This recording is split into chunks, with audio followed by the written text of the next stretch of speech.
Hi, my name is Adriana Rosales, and today we're going to be discussing what a successful exercise program looks like for the older adult.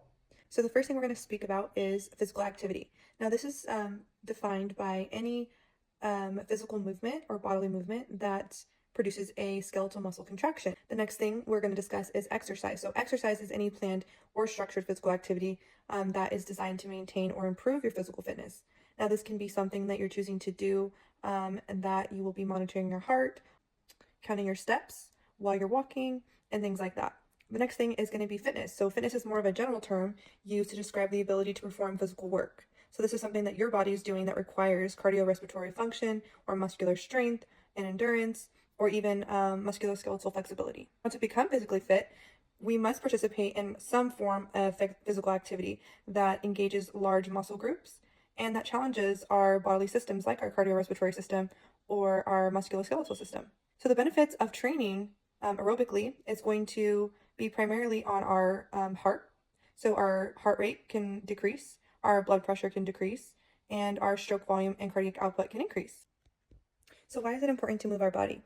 Well, if we are deconditioned or participating in sedentary activities, this can have a negative effect on our overall health, such as decreasing our muscle mass, or decreasing our bone mineral density, also our total blood volume, and it can increase the risk of cardiovascular disease and cancer and mortality, and also type 2 diabetes.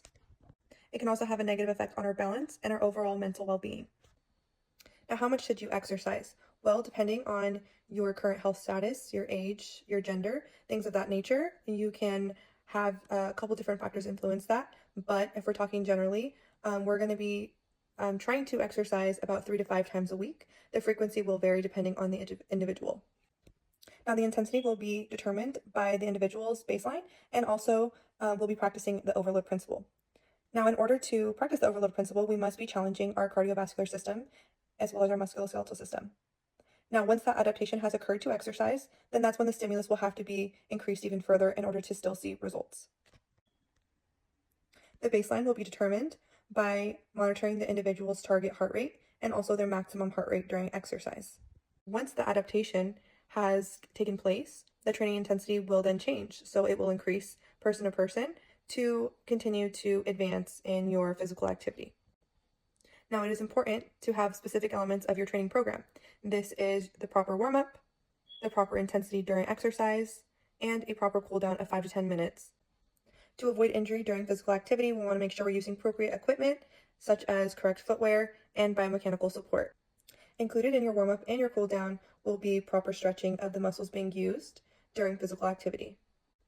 Overall, it's important to remember that the importance of the physical program will be different person to person, and that not all fitness levels are the same. Therefore, all people cannot be prescribed the same exercises or the same type of movement.